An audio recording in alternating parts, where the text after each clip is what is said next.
the basic yogic breath. So the very start of our pranayama practice. So this is where we just start to learn to breathe deeply, breathe into the 3 different parts of the lungs, which is what breath is called, 3-part breath, the yogic breath. So for this breath, especially if you haven't done much pranayama practice, much breathing practice, you're new to yoga and new to the breath work, you might want to do this on your back. So you can do it on your back and you can do it sitting. So to come into any comfortable sitting position in yoga, so there's different positions, whichever feels good. So basically, when we're doing pranayama practice, we need to breathe deeply. So we need the diaphragm to be able to move. So to do that, you can't be kind of hunched in or slouched. So you can perch on a cushion. So I always perch on a little meditation cushion here. And I prefer to sit in what they call adept pose, which is where I just have my kind of feet kind of stacked in front of each other. The knees out to side. I find this more comfortable. You can sit in any of the lotus positions. I don't particularly find lotus comfortable sitting for long periods of time. I'm used to, instead it's too much on my knees. Or again, you can sit on a bolster if you've got a bolster, or you can sit, so if you've got a bolster or a couple of cushions, you can sit on those. So again, this is a really good position because you're really sitting upright. And again, it's not too much pressure on the knees and the ankles. So again, you can sit on a bolster or again, a couple of cushions piled up or a block with a couple of cushions on top. That feels more comfortable for you.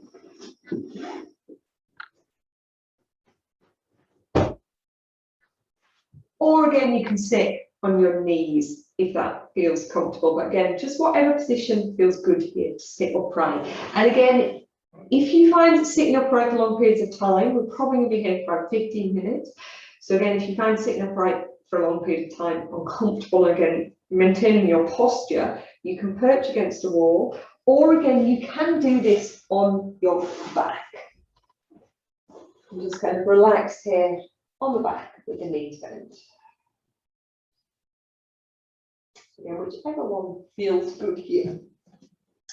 So, just taking those few moments to get comfortable. And again, I really mean it with your pranayama practice. It really helps because it's really hard to concentrate on your breath or your meditation practice. If you're constantly thinking, my hip hurts, my foot hurts, my ankle's really sore, you're not gonna get past that. So again, you just need to be nice and comfortable. So again, just take that little bit of time to find what position feels good for you. On one of my yoga teacher trainings, we would sit in the morning, we would do an hour of pranayama and an hour of meditation. So you sit for 2 hours.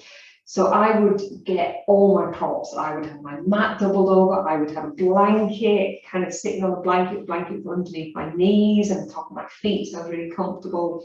So again, just take that time to get comfortable. So once you've found your posture, however that may be, we're just going to take a few moments here. So again, when you're sitting, whatever position feels good for your hands. So you can have your hands in your lap. You can just have your hands resting in your thighs. You can make a mudra. Mudra just means gesture. So you can have first finger and thumb kind of connected, and your palms facing down or up. I generally find facing down, I find it actually starts to create a little bit of tension in my forearms, my arms facing up. So I tend to have mine pressing down. I was always told this mudra with the palms down, it's kind of that interconnection, so your energy is flowing around the body. And it's generally I sit with this one or with my hands in my lap. They're my personal two preferences, sitting. And again, just take a couple of moments here just to relax the shoulders, because there's also a tendency here when we try to sit upright, we sometimes create that little bit of tension. So just relax the shoulders down. Relax the lower back. Chin is slightly tucked in. And again, if you're lying on your back, same position, feet on the floor, pelvis slightly tilted, and belly soft, lower back is pressing into the floor, shoulders pressing into the floor, chin slightly tucked in as the back of the neck is long. And then we're just going to start to just shift the awareness inwards. So we just become aware of the breath, just the inhalation, the exhalation. So we just watch the breath, just become aware of your breath.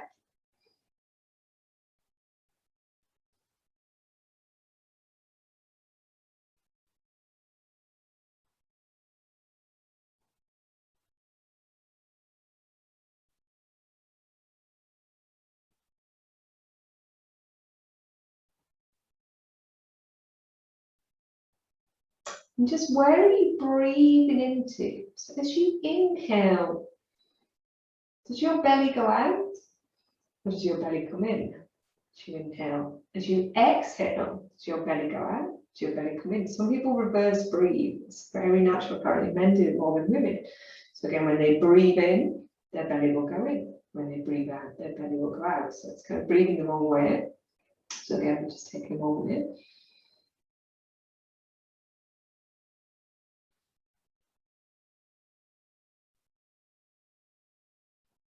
And then we're going to start to breathe into our belly or our diaphragm area here. So if you want to, just bring one of your hands onto your belly. And again, as you breathe in, you just breathe into your hand. So your belly kind of meets your hand, pushes your hand away. As you exhale, hand moves in towards the belly.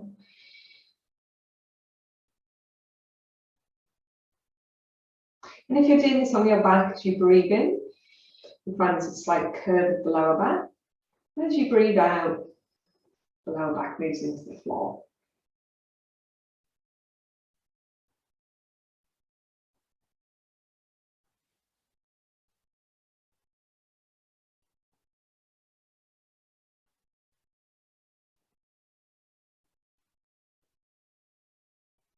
And then we can bring one of our hands up now and just place it on the chest.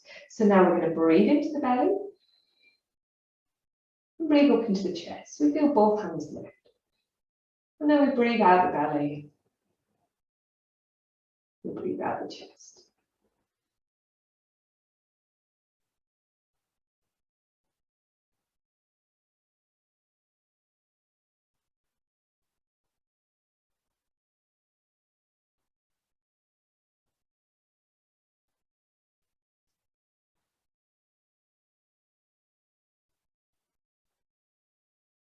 And then we can move one of our hands up now so it's on our collarbones. And we can breathe into the belly, into the chest, and up into the collarbones. We feel our hand lift up. And then again, we can breathe out of the belly, out of the chest, and out of the collarbones. So this is a 3-part breath, 3 different parts of the lungs.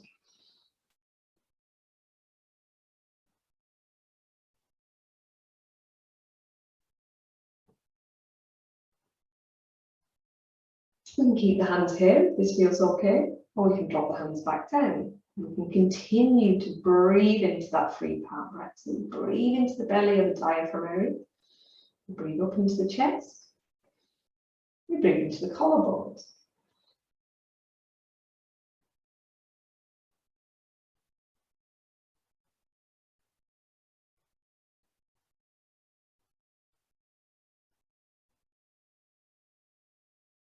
We also want to make sure we're breathing in through the whole of the upper body, not just through the front.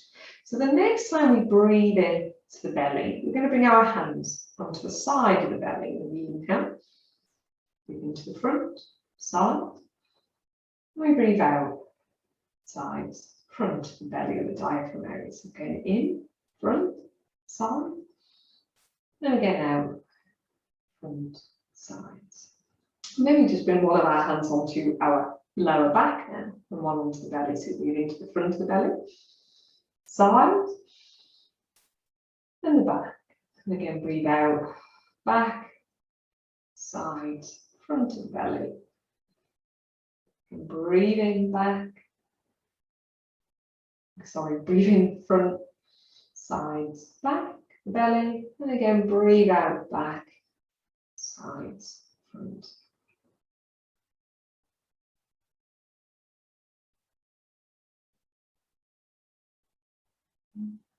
And then we're going to move more to that chest area. Again, we can bring our hands onto the side of the chest here. So again, as we breathe in, into the front, side, and again, breathe out, front, side to the chest.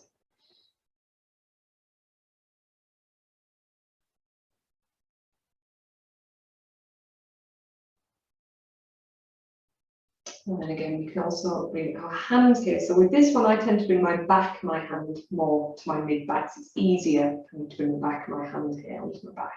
So again, rest your hand on your front and the back. So you breathe into the front, the belly, front of the chest, side, back. And again, breathe out, back, sides, front.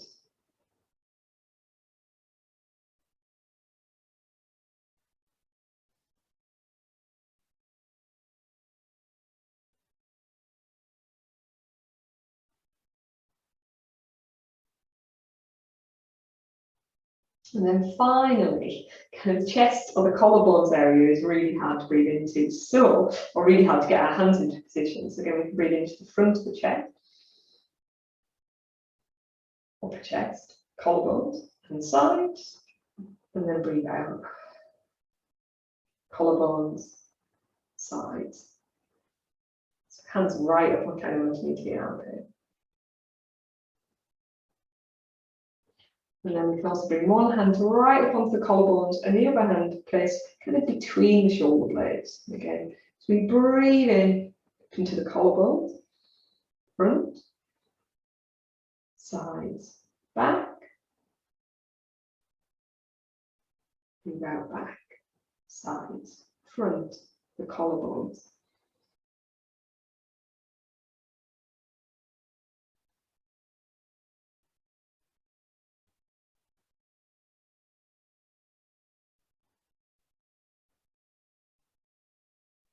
And then we're going to put that all together. So now we're just going to bring our hands back down. We're going to breathe into the diaphragm, into the front, sides, back. We're going to breathe into the chest, front, sides, back. We're going to breathe into the upper chest, collarbones, front, sides, back. And then we breathe out the diaphragm, back, sides, front. We breathe out the chest, back, sides, front. We breathe out the collarbones, back, sides, front. Again, we breathe into the diaphragm, front, sides, back. Breathe into the chest, front, sides, back, upper chest. And then breathing out, diaphragm, chest, collarbones. And then the final part of the yogic breath. And again, it sounds more complicated than it is. Breathe in, you do it naturally. Don't overthink it. And the last part of it is just add in a little count. So with the 3-part breath, we want a slightly longer exhalation. So as we breathe in, we're going to breathe in for a count of 6. So 2 into the belly, the diaphragm, 2 into the chest, 2 into the collarbones. So we breathe out, we have that longer exhalation. So we breathe out for a count of 8 or 10.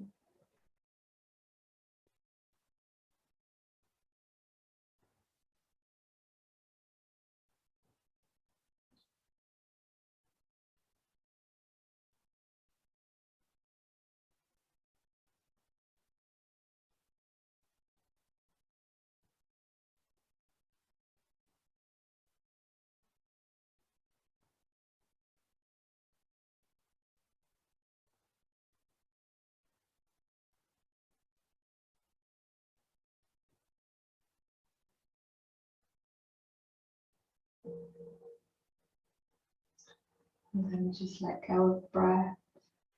Just take a few moments, just sit in this little quiet space, just seeing how we feel after our practices.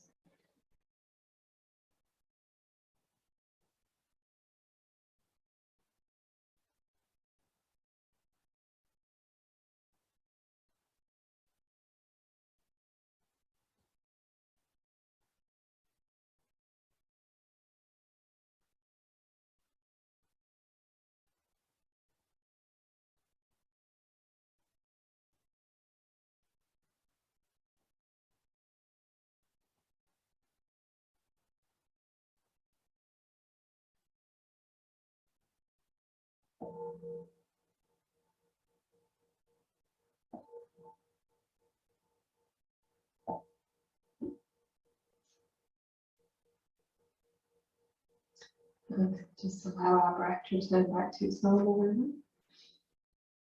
Our awareness back to the here and now. And bring those hands together, gently rubbing the hands together, create a little bit of heat. We can bring the hands up to the eyes, just gently blinking into that warmth and darkness of the hands. Maybe bringing the fingertips onto the eyelids, gently massaging out the eyelids, onto the temples, and down the side to the jaw, to the chin. Thank you very much, guys.